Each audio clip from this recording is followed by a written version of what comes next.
In part one of this story, I told you how I basically failed the divine when I was asked to do something and given everything that I needed, that I asked for, and I let someone else's opinion stop me. So today I'm going to continue with part two and how I have had experiences. In part one, I talked about how I left my body and went to this cave somewhere in Peru, high in the mountains. Since then, I have returned to this cave, never saying, oh, I'm going to go to the cave. Whenever something important in my life was coming up, I would be transported back to that same cave, high in the mountains. No one but myself has been there. It's as if this cave does have something to do with my mission and purpose here on Earth.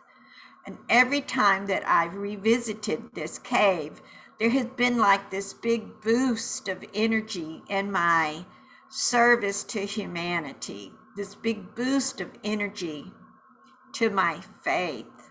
And now, one of the huge things that came out of it is that I am so determined now to listen to the divine and to my high beings of light that advise me.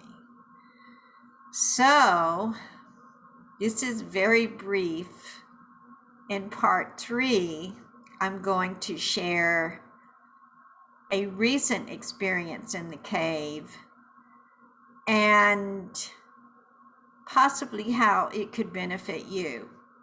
Now, each time that I did return to the cave, it's the same scenario. High in the mountains, the mist wet on my face. It's always so real. I put off telling you about this a little while because I have very recently had a very in-depth transport to this cave. And I just go into this trance state so easily, and just this deep spiritual experience that I'll be sharing with you in the next part of this story. True story. Anyway, as I was saying, every time I've been transported back there, it's the same. The walls are this smooth material, and I know it's not from this world or this dimension. I always touch them, and it always feels the same. And there's a language that's etched, and it's kind of like the Egyptian hieroglyphs, you know what I mean, but not exactly. It's smooth, and each of those symbols has a meaning.